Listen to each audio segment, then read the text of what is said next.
Welcome once again to another episode of the Random Access Podcast brought to you by alrightpodcast.net. This is episode 791, recorded live on April 27th, 2024.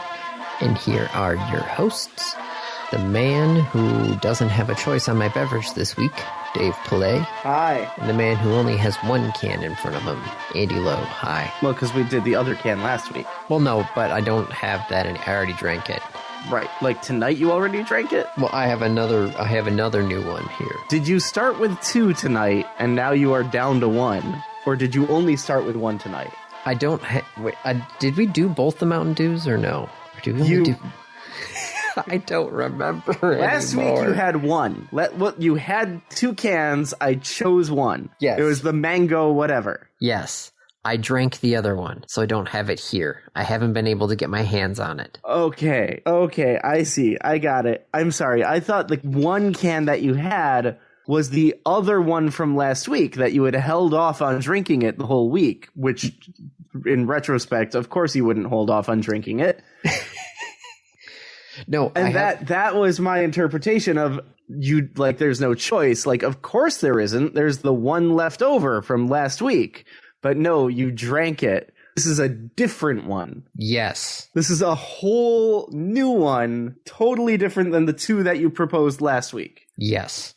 What is this one? Sprite Chill. So this is not even Mountain Dew. No. It's a Sprite. Yes. Cherry Lime, which... Sure. But isn't Sprite lemon lime? Yeah. So lemon lime, cherry lime? I mean, maybe there's no lemon. Maybe it's just cherry lime. It's not like Mountain Dew Livewire has Mountain Dew and orange. Oh, here we go. It says lemon lime and cherry lime flavored soda with other natural flavors. Other natural flavors? Yes, that's what it says, other natural flavors. Please, there are no natural flavors in soda. But still, it's lemon lime and cherry lime. So double lime. Maybe they're different kinds of lime. How many different kinds of lime? I know there's like multiple different types of lemons. Are there different types of limes? I know at least 3 different types of lime. All right, go ahead. Key lime, finger lime, and lime. So wait, key lime's a pie, isn't it? Or is key lime pie made from key limes? Key limes. Okay. Yes. Have you seen a picture of a key lime, Andy? I have seen the pie, though, which then, looks... So, hang on. What we refer to as normal limes are, by the way, Persian limes, apparently. I just learned that. Copy image to Andy. Paste that image. What the hell is that? That is a key lime, as opposed to a lime. There are apparently even smaller limes. Calamansi limes are even tinier than key limes. Oh, the Food Republic website has 11 types of limes and what makes them unique. Finger limes are friggin' awesome. Okay, so Persian or Tahitian limes. Tahitian, probably. Tahitian, yeah. Key/Mexican limes. Macrut limes. Limequats. What? It's probably just a kumquat crossbreed. Yes, a hybrid of key limes and kumquats. But if you're saying that's a type of lime, that's a hybrid. That is not a lime. That is a limequat. Andy, I don't want to tell you how much of your food is just hybrid. Oh my gosh. No, it's... Whoa. No, but this... What is going on inside this finger lime? Right? They look fake. They don't look like they should exist. I feel like this would be like something you would put on a sci-fi show. People would look at that and be like, "Oh, that's not a real thing. That's not a real thing." And be like, "Yeah, no, it's finger limes. You eat them all." Yeah, you just like squeeze and it just like the little fruit nodule, juice nodule things like just slide right out. Finger limes are, oh my God, Andy, they have different varieties of finger lime. Look at this. Oh my goodness, what the heck is all this? I don't know, but I want them. This is 20. This is 20 types of just finger limes. Finger limes. Not even limes, finger limes. So yes, Andy, there is more than one kind of lime. There are 20 different kinds of finger limes, apparently. Desert limes, sweet limes. Tasty green! Rangpur limes. Yep. So, for what it's worth, by the way, I too have a drink in a glass mug. I went grocery shopping like 3 weeks ago, which was before Passover. Oh. But after they had Passover food in the stores, and I bought 8 liters. 8, maybe 10. I think I bought 10 liters. I bought it's a deciliter is a tenth of a liter. What is 10 liters? A deciliter? A deciliter. I bought a deciliter of sugar-based Coca-Cola. With the yellow caps? Mm-hmm. Oh, nice. You see, I didn't do that this year because I can always go to Costco now and get the Mexican Coke. Yep. Just, But you can't get Mexican Coke in 2-liter bottles. No, that's true. Which means you are committing to drink the entire bottle when you open it.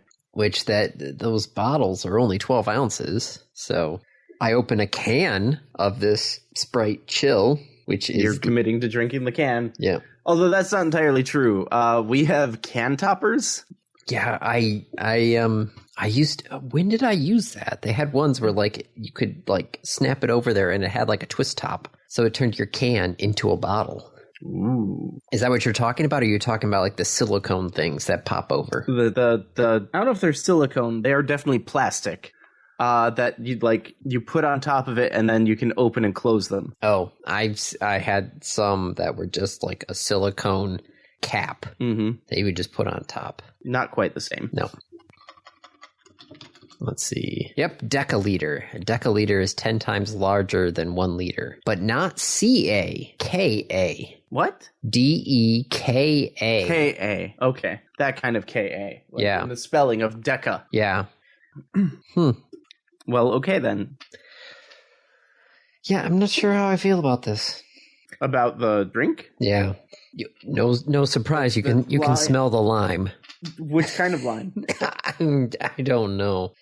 Is it the lemon lime, or is it the cherry lime?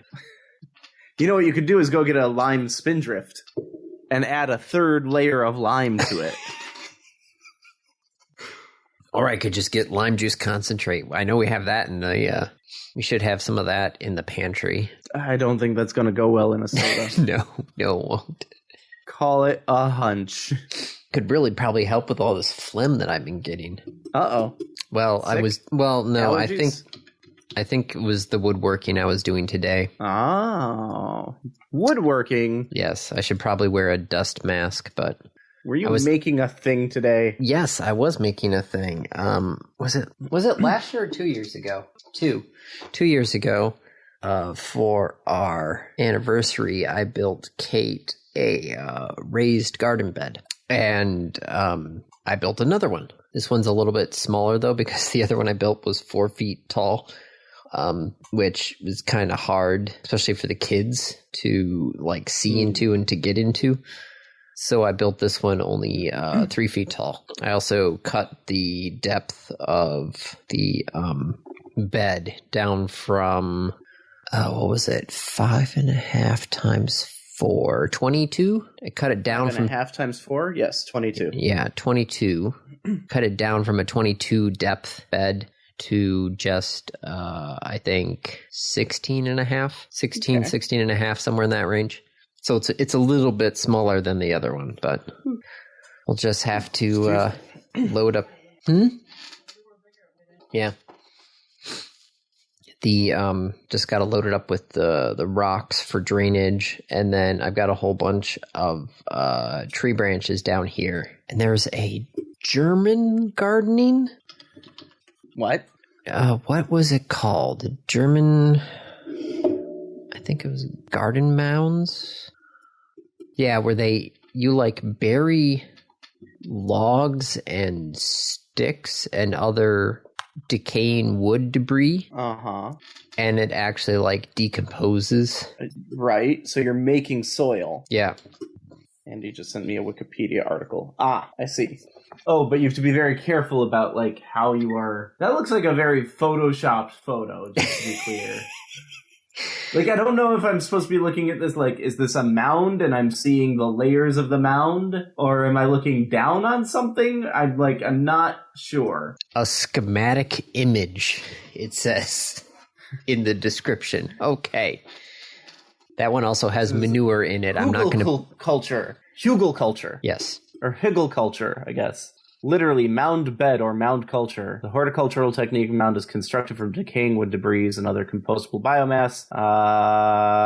Planted in a raised bed. Interesting. Okay. So I'm going to try and use up some of the random tree bits that fell from the oak tree. Sure. You know what else you can do with those? What? Put them in the solo stove. Oh my gosh. I have too much oak wood for my solo stove right now. No such thing. It is a wall of wood. Yeah. I've got everything cut to 18 inches, so it can fit right in. Mm-hmm. It is, no joke, taller than I am. So I'm going to say it's 6 feet tall and probably 3 or 4 feet wide. So it's like literally a wall of wood just waiting to be used for that solo stove. And of course, I enjoy fire pits. And then, I enjoy s'mores. And I'm trying to get the kids to enjoy s'mores. They just like eating marshmallows and chocolate. Yep. Which, there's not really anything wrong with that. But don't rain on their parade. Yeah, I know. That's what I'm just like, oh, you want to hang outside with us and eat chocolate and eat marshmallows? Okay. It sounds great. It sounds like a plan. Can I come? I will toast my marshmallows before I eat them. I enjoy hanging outside near fire pits and eating marshmallows and chocolate. Can I come over? You're not going to say no. Okay, well, there we go. We'll see what happens. It's XGM this week and next week. XGM is the experts group meetings. Sorry, expert group meetings. The plurals are important because our UGM is the users group meeting, plural noun singular meeting. This is the expert group meetings, singular noun, plural meetings. Because there's many meetings this week and next. It is a 2-week long event. Oh my goodness. Yeah. No, it just turns out with my group, there is just the 2 conferences. At the Great Wolf Lodge? Well, it's not actually at the Great Wolf Lodge this year because from what I gathered, there was actually a court case between the MPSCS and the Great Wolf Lodge of Traverse City. Uh-oh. What? Yeah. There was something that happened, and I guess that, they had a contract for X number of years, and that contract got up, and, yeah. And they're suing? Well, they had sued back in 2011. Uh-huh. I don't know what I'd have to read the case text to find out what happened, but there was an actual, court case between the Great Wolf Lodge v. Michigan back in 2011. Okay. And so the group was trying to get away from going there. And so we're going up to Traverse City again in October, but it's just some random hotel convention center near the bays. So not as fun for the kids or the family this year. Okay. And That's too bad. Then there is the interoperability conference that we host every year, which is more about the actual users of our network getting together to talk about how they do it and that sort of stuff. Neat. So we're not really like there to learn. We're kind of there as the hosts. Be like, hey, look at all these people. This is the people that support what you do. Yep. I mean, that's actually a lot of what this conference is this week. It's getting the different customers to come together and be like, here's the campus, here's us, here's each other. You're all using the system. How are you all using it? Yep. Talk to each other. No, that was the interoperability conference, was the fire people getting together going like, okay, how do you guys have your alarm books set up? So if a fire chief calls a 3-alarm fire, does your dispatch know who to talk to call in outside help? And, it's one of those things where it's like, I didn't even know that was a thing. Right. But the people in the room definitely did. And I'm glad the fire people know how to handle this sort of stuff. Because I don't. What is a 3-alarm fire? Well, it depends on.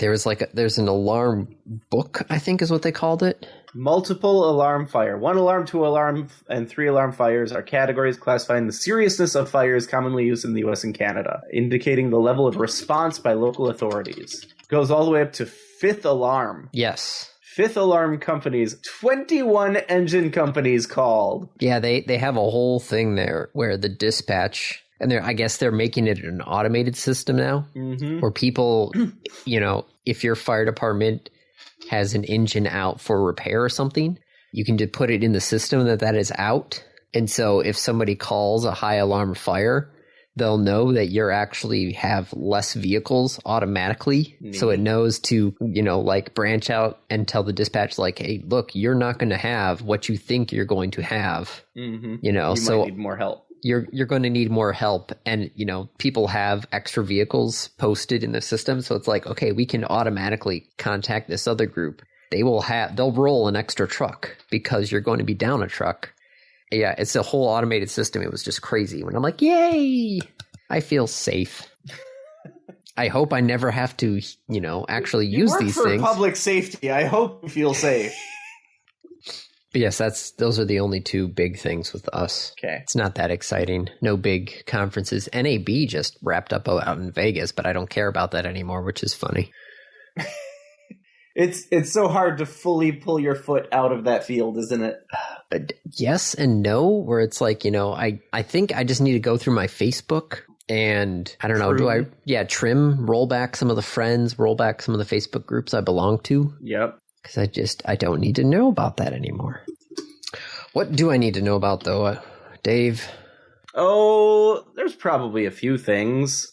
I gotta go find... no, FileZilla, go away. Gotta go find our list of topics. What do you need to know, Andy? Well, you need to know that the FCC has voted in a shocking 3-2 vote, straight across party lines, to reinstate the net neutrality rules originally authored under President Obama's FCC. This was Tom Wheeler's work before he was replaced by Ajit Pai.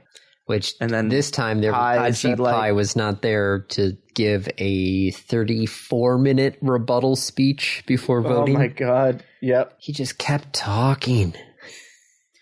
Like one long, unbroken sentence, moving from topic to topic. So that no one had a chance to interrupt. It was really quite hypnotic. Now, that said, I believe California already had net neutrality laws in the books. And so most, ISPs have been respecting net neutrality rules. Okay, so the court battle against the FCC will center on whether the commission can define broadband as a telecommunications service. Didn't we already do this? Well, but they abandoned it because Ajit Pai came in and said, we're not doing this anymore. I don't think it ever got settled in court. What? I don't think it ever got settled in court. I don't recall it ever getting settled. I know it went up and then it came back down because, the Supreme Court made a ruling that, there was no standing or something. There wasn't a reason for them to be considering it and said, try again. Oh, now I have to re-up myself on, what the hell Title II is. What what was it called? Common carrier? Mm-hmm. It should be... Oh, no, here we go. Never mind. Yeah. So, Ajit Pai spoke for a half hour, right? Yeah. Brendan Carr, Republican commissioner, spoke for more than half an hour, described how the FCC's net neutrality decisions were allegedly swayed by President Obama in 2015 and by President Biden this year. Okay, so there was another person who decided to just keep rambling. Oh, boy. Come on, people. But yes, no, it's happening. Again. Hopefully... I still don't know how they're going to, because I feel like this got settled in the appeals court. But I guess I'll just have to go back and read up on the history on this again. FCC net neutrality timeline. Public knowledge, the net neutrality timeline. I recognize this JavaScript. I know what this is. I know what they used for this. FCC orders. Where do I want? I want 2000. Oh my God, there's so much. This has been going on for a long time. 2016, DC Circuit Court affirms open internet order. And then almost immediately, Ajit Pai rolls it back. Oh, yeah. DC Court upholds open internet rules again. Yeah. So that was 2017. May 1st, 2017, the DC Circuit Court said, no, this can go ahead. And then by July, they were already rolling it back. November of 2017, FCC Chairman Pai moves to strip Americans of net neutrality protections. So the courts had upheld it twice. Now, granted, the courts look a little different than they did 7 years ago. Jesus Christ. 9 years ago, when they first instated it, it was a 2015 rule. Did we talk about it 9 years ago? I would say we could check the website, but... Ouch. Sorry. Ouch, Andy, ouch. Sorry. The website's, hey, at least it's not a 500 server error page. Oh, hey, look at that. Yeah, if you go check out the website, there's actually a thing there that says the website is temporarily down. And there's the link. Does that go where we want it to go? That goes where we want it to go. Sweet. I hope it goes where yes. I got the link from you. That's why. I was like, oh, wait, that was the link I sent him. Yep, there's my laptop with the Verners. The can of Verners. Mm-hmm. Did you actually read the blue screen of death on there? Something about astromech dialogue. It's supposedly, I think if I read it correctly, it's like the blue screen of death for like the Death Star laser. Oh. That's fantastic. I Googled like blue screen of death, and a lot of them didn't look right. And I found that one. I put it on there, and then I started reading them and going, wait a second. This isn't a real blue screen of death. No, it's not. And it's behind our text anyway. It gets the point across. Yes. Well, I guess we'll just keep following this. Yeah. Possible court cases. 9 years later. Yeah. What's the next step? So the FCC said they voted. Yes. So then it has to be printed in the official record, which is about 90 days from the vote. Okay. Once it's printed in the record, then the NCTA and the everybody else can then file lawsuits against it and ask that it be withheld until the lawsuits are. Yep. What the hell? ISPs are making the claim that net neutrality rules are illegal because internet access uses computers. If it uses computer processing, it isn't telecommunications. That would mean that mobile internet also would not be, not mobile internet, mobile cell phones would not be telecommunications. So I think that is a ridiculous way of categorizing it. I love that Ars Technica is just basically quoting umpteen years of articles. Yep.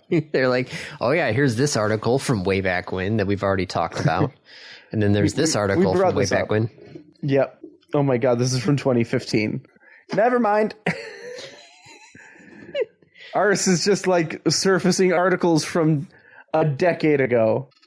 They're going to argue about this. Oh yeah, we already did an article. We about already that. argued this, and it was settled in the Court of Appeals. Not Court of Appeals. Circuit Court said, nope, this is legit. They can do this. Okay. What else would you like to talk about? Oh, I would like to talk. So we never talked about how our weeks went. I was in Oklahoma City this week. Oklahoma? Okay. I was in Oklahoma. Yeah, OKC. Unfortunately, I was not there with the right days to go watch the OKC Thunder, who are in the NBA Finals. Shoot, we're already up to the finals? We are up to the finals. Oh, geez.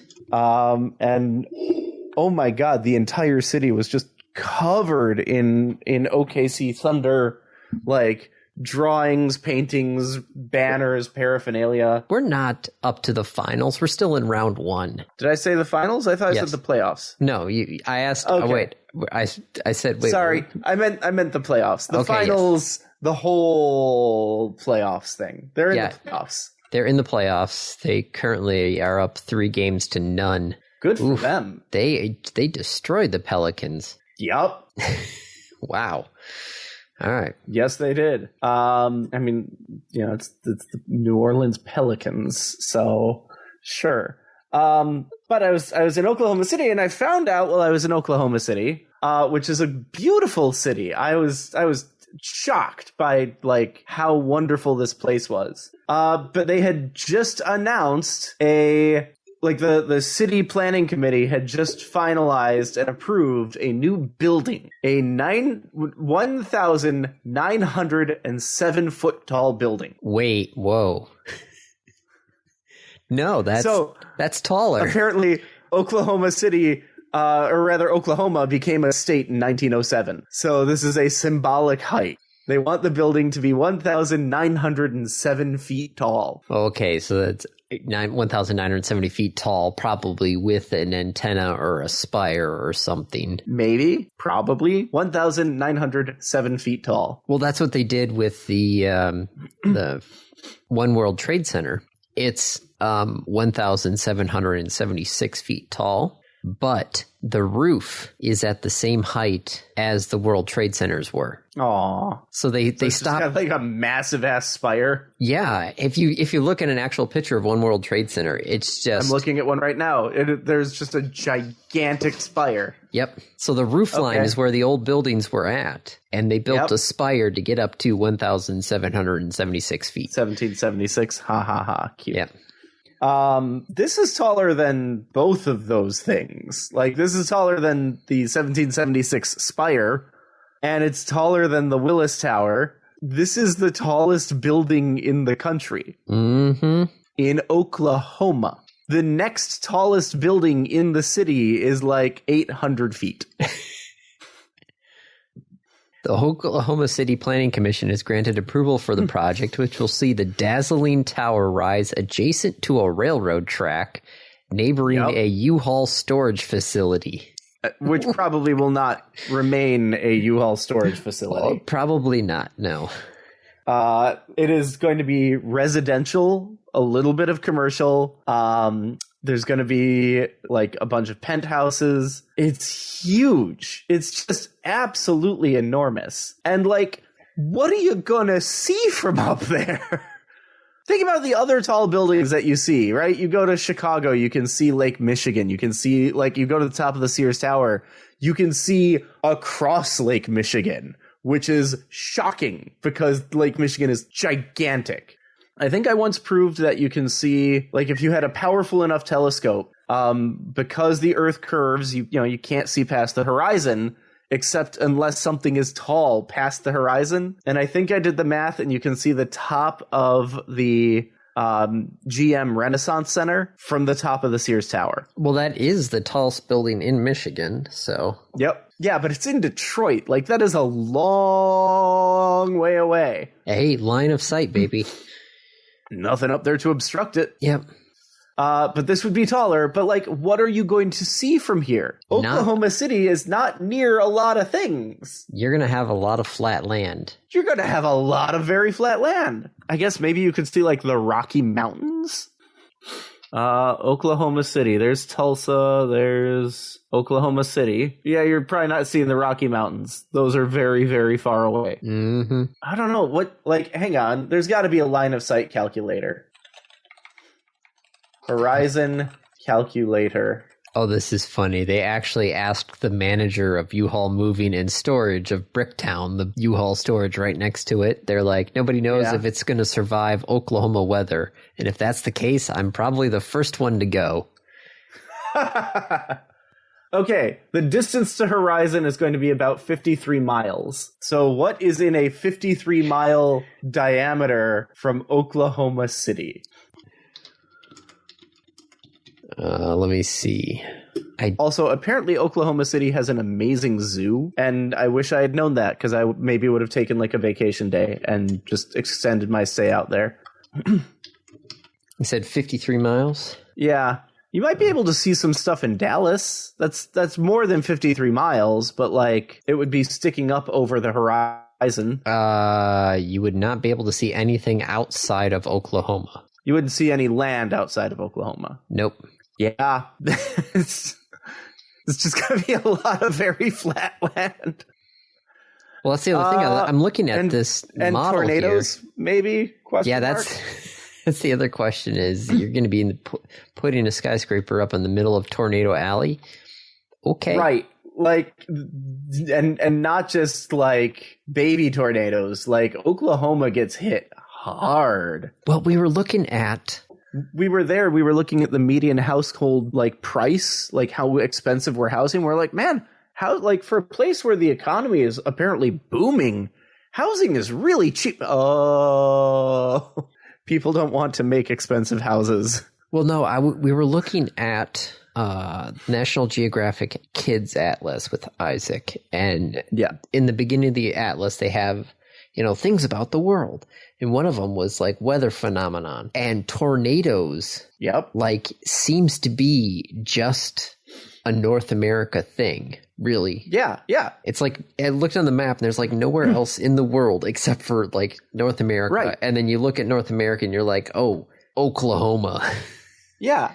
There aren't, like, except in maybe like super rare circumstances, there aren't tornadoes in Europe or Africa. It's very or North, Asia, like a it's North not American a thing, which is just like how, why, what, like. Well, it's that we have the plains. Yep. It's that you have the plains surrounded by the Rocky Mountains on one side and the Appalachians on the other, and it's just this huge flat area. Just looking at the I can't believe they're building this thing. Well, no, I'm just trying to see how much of this building is that spire on the top. Not too much. I'm looking at some of the drawings. Like it's there. That does look like a pretty big spire. I'm going to guess the spire is 150 feet. Because the building was originally planned at 1750, and they upped it to 1907.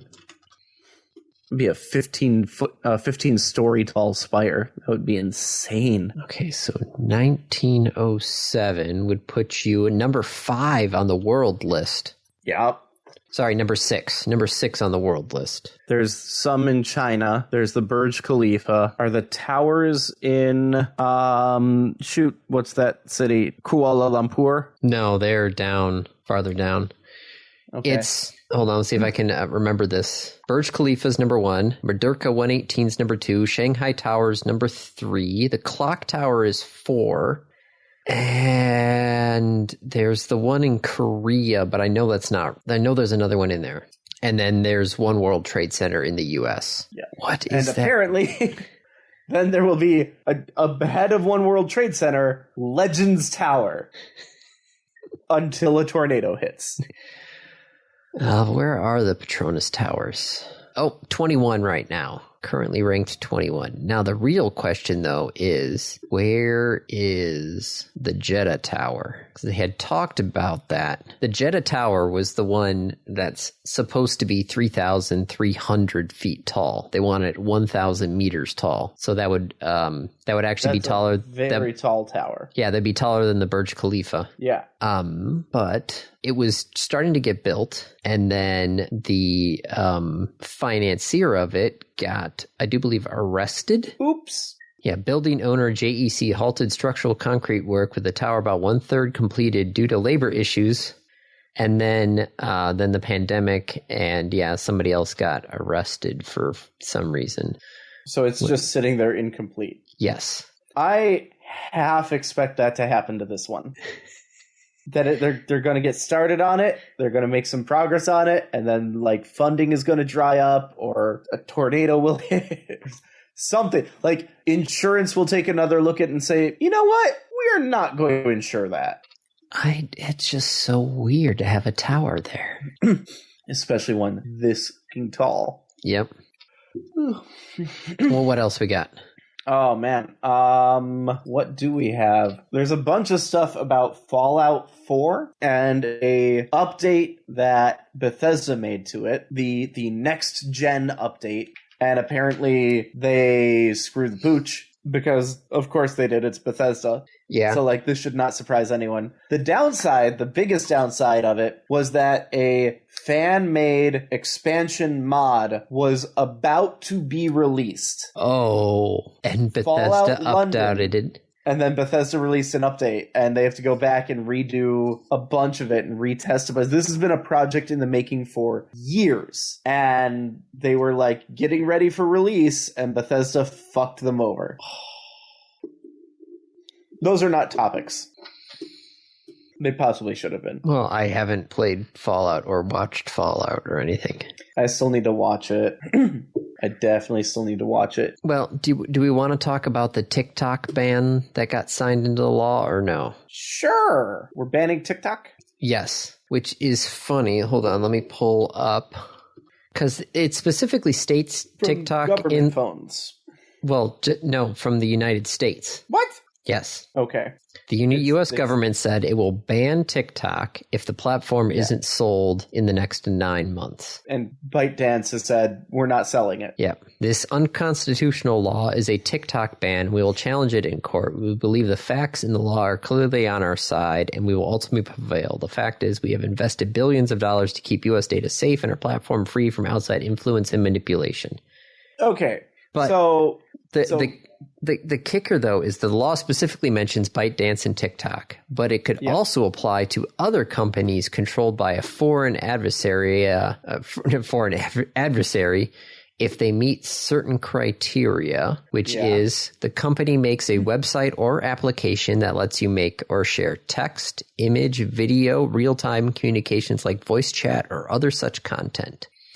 That website or app has 1 million monthly active users for at least 2 out of the past 3 months, and the company is based in a foreign adversary country or parties based in such countries directly or indirectly own a 20% stake in the company. Yeah. Epic Games has a Tencent owns 35% of Epic Games. So it's a Fortnite ban. Yes, it could be a Fortnite ban. It could be, who else said, League of Legends. It could be a League of Legends ban, too. Yep. All of Riot. Yep.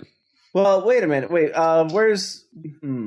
Because Riot is 100% owned by Tencent, right? Yeah, but, like, it's not a social media platform. It's a video game.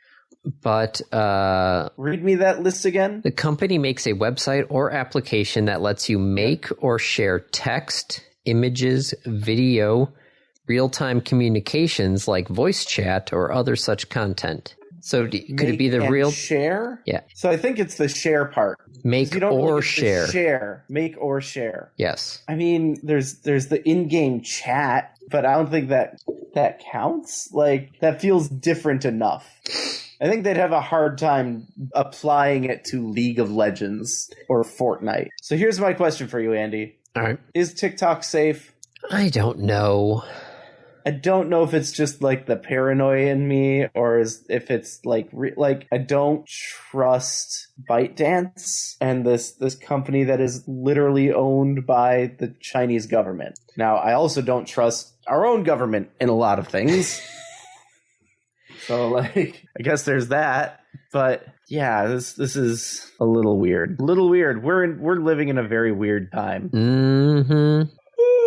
What happened with Tesla and the National Highway Transit Safety Authority? Well, so they had looked into autopilot way back when, and I guess they're so close. Sorry, go ahead. They are opening a new probe to assess whether the recall that Tesla had implemented for over 2 million cars back in December actually did enough to fix autopilot, which the recall was prompted from the previous investigation the NHTSA raised back in 2021. I was almost there. Is the NHTSA is not the National Highway Transit Safety Authority. No, Traffic Safety Administration. Yeah, I got 3 of the 5. You got 3 out of the 5, just like the FCC. National Highway Traffic Safety Administration. We've been talking about this federal agency for like 7 years on this podcast. Probably more, because it was with all the self-driving car stuff. So the NHTSA started a probe back in 2021 to review collisions and fatalities using the autopilot feature. So then they closed the probe because Tesla had sent out the recall to fix it.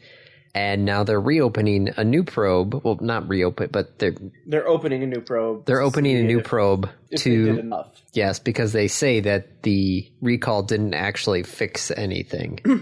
Yeah, the new investigation focuses on the software update Tesla rolled out, which prompts drivers with increased warnings and alerts to pay greater attention when using autopilot and auto steer. Some of these remedies require Tesla owners to opt in and allow them to reverse the safety updates if they so choose. Well, what the heck? Literally opt into safety? Yeah. I mean, Andy, there's still people who believe that seatbelts should not be required by law. You know, Michigan used to have the highest seatbelt usage in the country at like 98% or something like that. Yeah. Now we're not in the top one anymore. Who is? That's what I'm just looking up. I know you were going to ask that, so I would have already opened up a new tab. You're like, shit, he's going to ask. He's going to ask. National seatbelt use rate was 91.6% in 2022. Mm-hmm. That's the latest data that the government has posted. So let's see. 2 years ago. This is not, it's a PDF and it's in alphabetical order. Let's see, so where's Michigan at? Michigan is 92.9%. That does not help me. Really? I want to know who is in the lead. I know, and I'm trying to see if I can find. Oh, here we go. There's a Wikipedia article.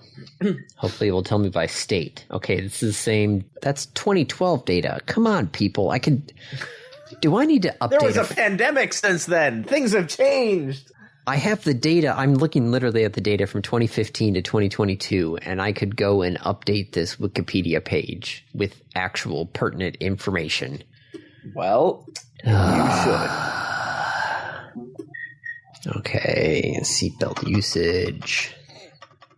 Top states. Let's see if that will give me something. Oregon, 96.5%. Okay. Lowest percentage is U.S. Virgin Islands at 67%. Is it not required by law there? I don't know. Ooh, California in 2021 had 97.2%, but they dropped. Man, it is so easy to nerd snipe Andy. Just give him a spreadsheet. And just watch me go down the rabbit hole. I'm like, oh, there's statistics. Ooh. Well, I do love spreadsheets. So many times I've made spreadsheets for stuff, and then I go back later in my Google Drive, and I'm like, what the heck was this spreadsheet for? Why do I have all of these spreadsheets? I don't know that I want to go back through my Google Drive and look at all the spreadsheets I have. I have a lot of spreadsheets. I need to go back through my Google Drive because right before I left the old job, I took my work Google Drive and basically took everything and threw it at my my personal Google Drive just because I'm like, I don't know what I need or what I don't need from this. So I just took it all and threw it against the wall, and I'm like, okay, may or may not need this, but at least I have it. But then my, Google Drive usage just skyrocketed. So I got to go through at some point and just trim. So have you heard about this Logitech AI mouse? Yes. They talked about it at CES, and I thought it sounded fucking stupid.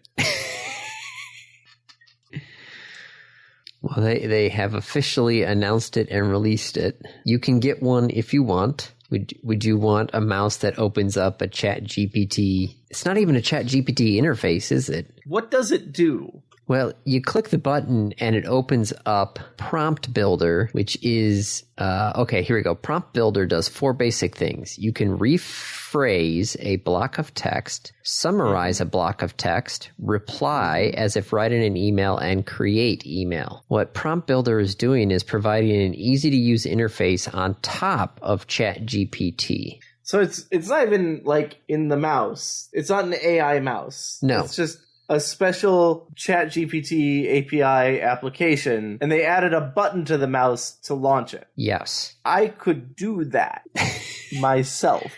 Now, granted, I am not your typical computer user, but like that's not the mouse. You could just sell that as a program. Well, yes, they have that prompt builder being available for other things like keyboards and such, but they haven't actually released the keyboards yet.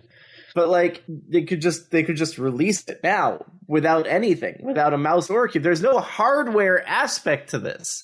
Yes, the Microsoft Copilot is pretty much the same thing, right? Yeah, there's literally like no hardware involved in this that they are selling to you. This is the same thing as like putting the home button with the house at the top of the keyboard that like opens your browser to your home page.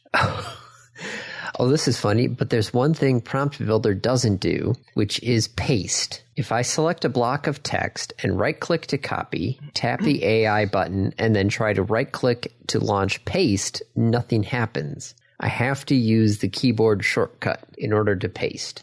This is a bad idea. This is a bad idea. Logitech, you are continuing to fail. Please do better. How do you fail at being a peripheral system? Their job is to make mice and keyboards. Everyone needs those. How do you fail at that? You have a captive audience. Like, what the fuck, Logitech? You know what's really funny? It was at the old job, you know where I got people's keyboards and mice? Yeah. Menards. Nice. Because I had a Menards card from work. Like, I can get them cheap. So I didn't have to worry about doing the whole expense report or anything. I just grabbed the Menards card. Yep. Went and bought them at Menards, came back and just handed the receipt to our accountant lady and just said, here you go. We needed them to replace the broken ones. And therefore, I didn't have to worry about putting on my own card and expensing and then having to wait till the end of the month in order to get reimbursed. Yep. Keyboard and mice at Menards. Web cameras and some computer speakers there too. But that's a whole different story.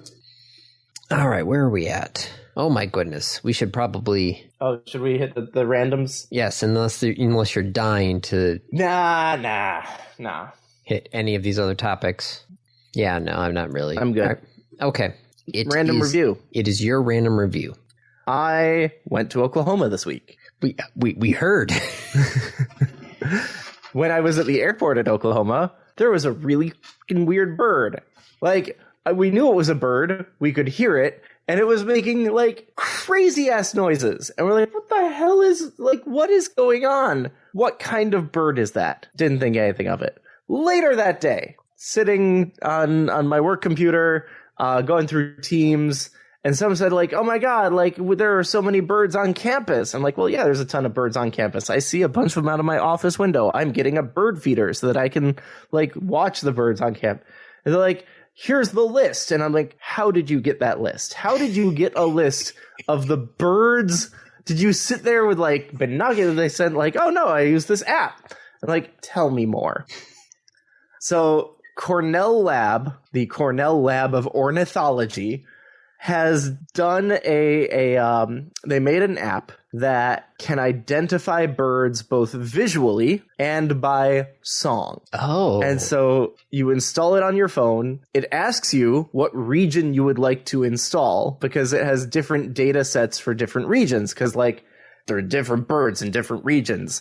I don't need to load the California and Texas birds in Wisconsin. And it downloads the data to your phone. And then when you want to find out what bird that is, you just open it up and you can either take a picture of the bird and it will do a best guess based on the picture, or you can say, turn on the microphone and just keep recording. and it'll listen for bird song, and it matches the song against some baseline stuff that it has on file. And then it pops up a little display. It says like, oh, that's this bird. Oh, that's this bird. And there's like opportunities to learn more about the different birds. And it's pretty friggin' cool. So I installed it. It was a grackle in Oklahoma. I can tell you exactly which one it was in just a sec, because I can go back to my history, I think. Does it have my history? Why, did you take a picture of it, or did you record the song of the bird, or? The audio. Oh, okay. My sound recordings. Here we go. So Oklahoma City, that was the sparrow. That was nothing. I guess I didn't save it. Dang it. But it can, like, it'll save you the audio if you want it to save it, and it'll say, here's the birds, and here's what it is. And so I took it with me on a walk today to take Laz around, because, like, there are a bunch of birds outside. I got robins and sparrows and finches and common grackles and cardinals. I finally found, this is going to be really loud, hang on, figured out what the hell this bird is. I hear that bird all the fucking time. It is a black-capped chickadee. Oh, yeah. Chickadee. Chickadee. And yeah, it was just really cool because it shows you the birds that are making the noise as they're making the noise. Like, it is not record it and then reprocess it. It's doing it live, and it's shockingly accurate. And it's free. Yes, that's the main thing right there. Like, this is really cool. I'm all for this. This is the sort of thing that, like, advanced analysis, it goes back to the story about like image recognition in the 80s, and some PhD professor was telling his students, like, your task is write software that can identify a bird. I expect your work by like the end of the month. And they're like, this is a very difficult problem. I'm excited to take it to work and try it there and see what sort of birds we got. I'm super excited to take it to Manistee and see what birds we got. Oh, it could be interesting. See if there's any... Well, I know there's the seagulls on 1st and 5th Street Beach, which always seem to be out of place in my mind. Like, what the hell are these seagulls doing here? There's a lake there, Andy. I know. A really, really big lake. I feel like the seagulls... A lake that is big enough that I'm pretty sure the seagulls don't know it's not the ocean. Probably. I don't know what the roaming area is for a seagull. Roaming area... Seagull. Seagulls are known to roam far distances, sometimes over 100 miles a day, between their feeding and nesting sites. That means that there could be a seagull nesting in Manistee, feeding in, like, Manitowoc. Like, it crosses the lake, gets food, and then it comes back. Huh. All right. Well, is this for iOS and Android, or? It is. The link I provided is only Android, because if you have an iOS device, then go find it yourself. Maybe Andy will be kind and add the iOS link. Probably not. I'll just put the Cornell Lab Merlin page. Okay. Which brings us to the random topic. Yes. Rolled ahead of time.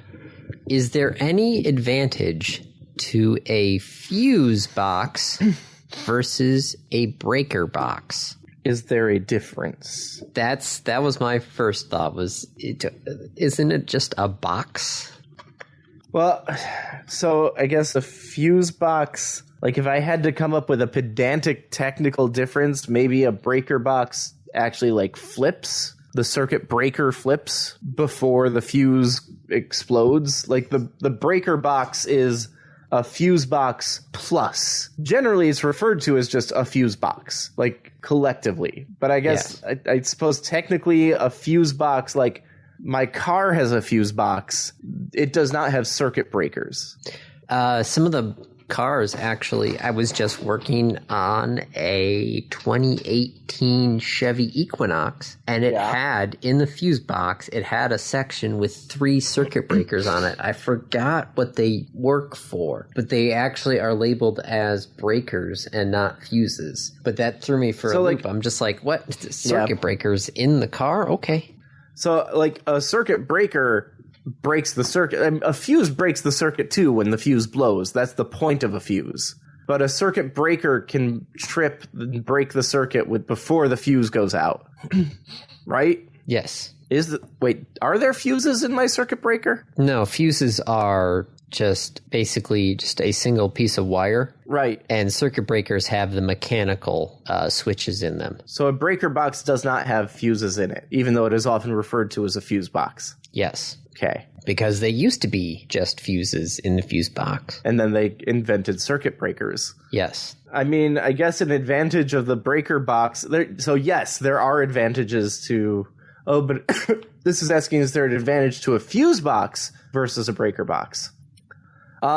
Circuit breakers don't offer full protection. One thing I would say. I have had circuit breakers fail. Yep. I have had to, in the past, try and figure out why the heck a stupid frickin' transmitter wouldn't turn on. Well, it's because the mechanical switch inside the circuit breaker had failed. And there was no way to tell that it had failed until I was basically...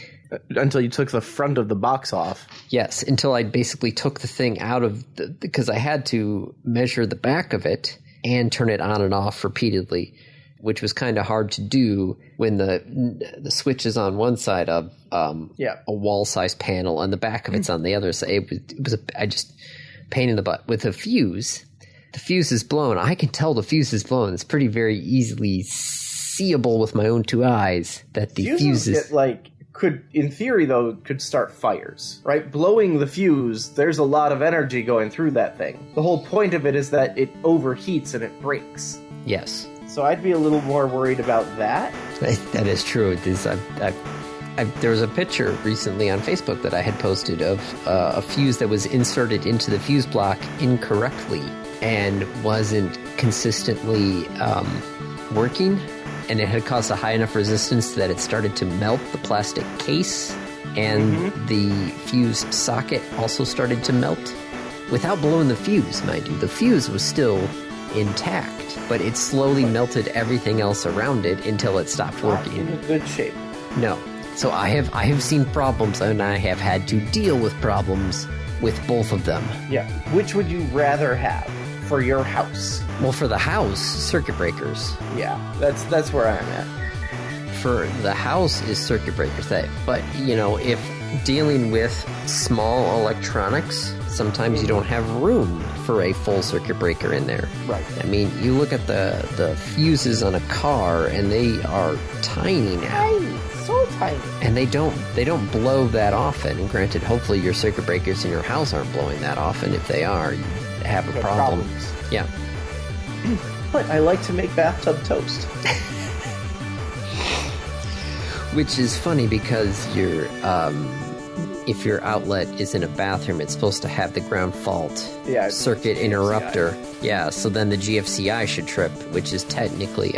is the GFCI a circuit breaker or no? It is a circuit breaker, yeah. Your GFCI is a circuit breaker. It's just a little teeny circuit breaker inside the panel. But it's not that it breaks because there's too much... Is it because there's too much amperage going through it? If it is, then that's literally just a circuit breaker. Yeah, they are called GFCI breakers. Constantly monitoring the amount of current going to and returning from equipment. So whereas other breakers just pop when there's enough current, these watch for how much current is going out versus coming back. Because if it gets grounded, then you're in trouble, and that causes it to pop. I see. Alright, it's late. Is there anything else? Nope, that was a very odd rabbit hole to go down again. So... That's what random topics are for. Nope, that's no surprise on that part. And on that not shocking note... Oh, that's a wrap. Oh...